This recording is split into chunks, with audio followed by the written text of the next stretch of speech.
A terrifying adventure in a remote Appalachian cabin.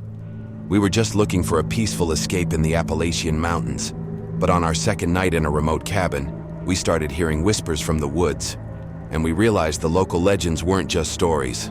What we went through in that cabin still haunts us.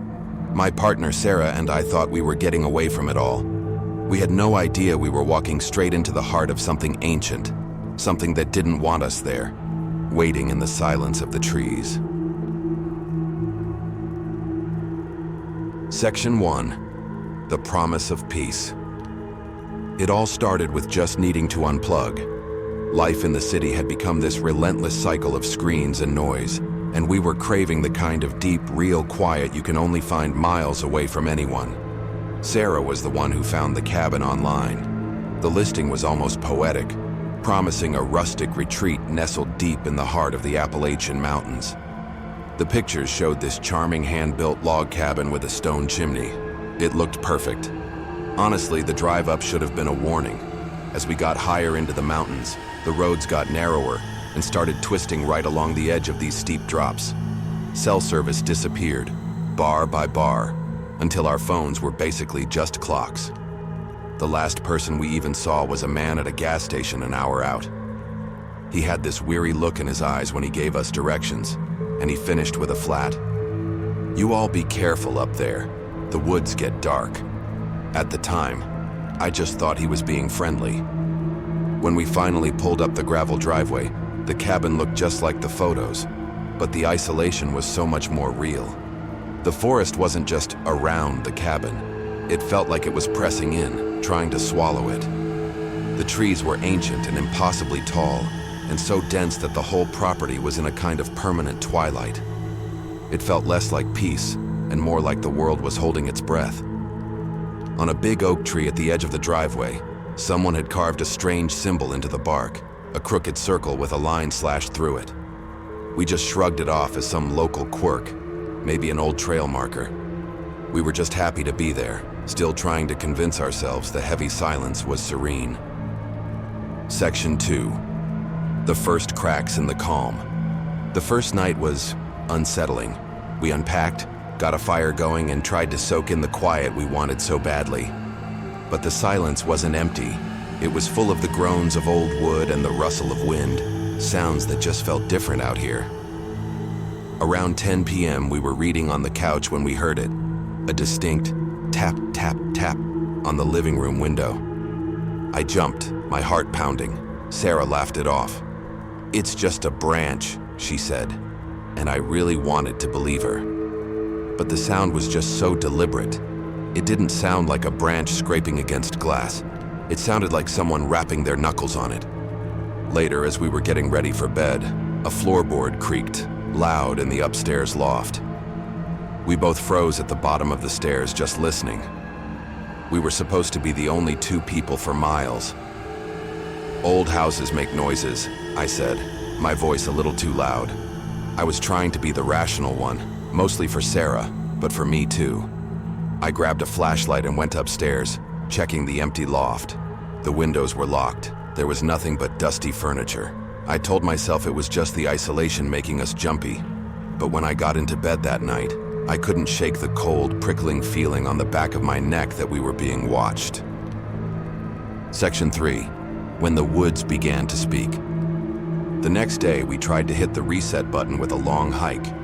We found a trail behind the cabin that started out clear, but eventually just faded into the woods. The forest was beautiful, but that oppressive feeling from the day before was still there, maybe even stronger. It was unnaturally silent. No birds, no squirrels. It was like the whole forest was holding its breath. That's when I remembered some of the folklore I'd glanced at online about this area. Old rules. If you hear someone call your name in the woods, no, you didn't.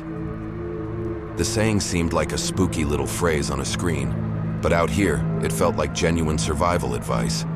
That second night, the real terror started. We were on the porch as dusk settled, watching the shadows of the trees melt into a solid wall of black. And then we heard it. Not a tap or a creak, but whispers. They were coming from the tree line, faint at first, but then growing into the unmistakable sound of hushed, overlapping voices. We couldn't make out words, but it was definitely a conversation.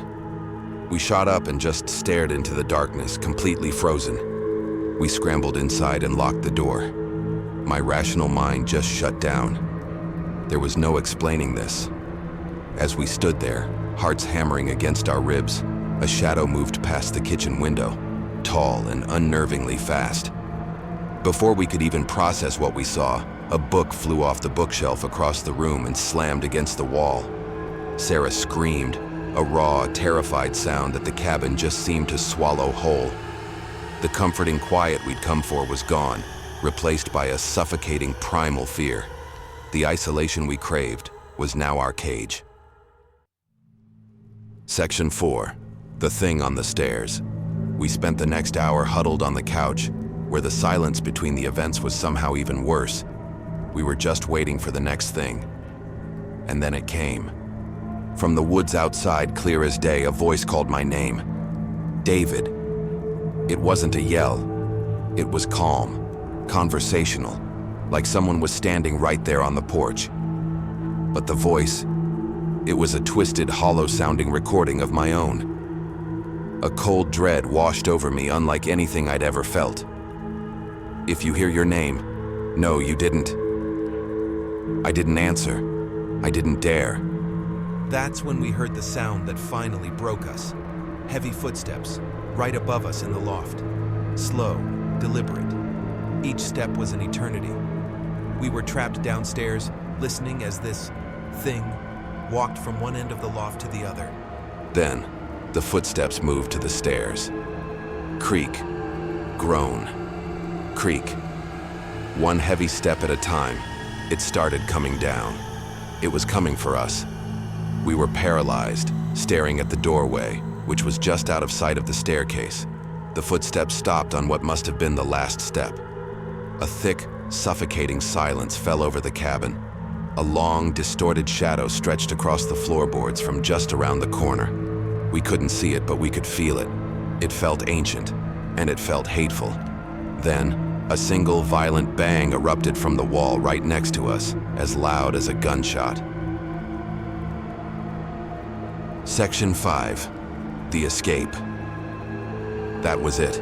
The fear-induced paralysis shattered into pure panic. We didn't scream, we just moved.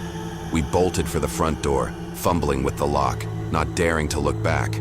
We left everything. Our bags, wallets, phones. None of it mattered. We burst out into the cold night and sprinted for the car, the whispers from the woods seeming to laugh at us as we ran. I jammed the key in the ignition. It wouldn't turn. Come on, come on, I hissed, my hands shaking so badly I could barely hold the key. The engine just clicked. Through the windshield, the dark, silent cabin loomed over us. I tried again. The engine sputtered, coughed, and finally roared to life. I slammed the car into reverse and peeled out of there, not looking back. As the headlights swung around onto the dirt road, they cut across the tree line for just a second. And in that flash of light, I saw it. A pale, tall figure standing at the edge of the woods. It didn't have a face, just the suggestion of one, but it was watching us go. I floored it and didn't let up until the mountain was just a dark smudge in the rearview mirror. We must have driven for an hour before we saw the lights of a town. We didn't stop until we were home, with the sun coming up on a world that felt impossibly safe. We never went back. We never called the owner. What could we have said? We lost our deposit, and it was the best money I've ever spent. I've tried to find information about that land since, but there's nothing official. Just whispers on old forums and story sites about the area, about things that live in those woods and don't like visitors. They talk about the unspoken rules that are there to keep you safe. We broke them. We stayed out after dark, and we listened when the mountains spoke. That experience left scars. A creaking floorboard still sends a jolt of ice through my veins. The sound of wind in the trees now sounds like whispers. We went to the Appalachians looking for peace, but we found out that some legends are real, and some places are better left alone. If you enjoyed this story, be sure to hit the like button and subscribe for more strange and mysterious tales. And if you've ever had an experience you just can't explain, I'd love to read about it in the comments. Stay safe out there.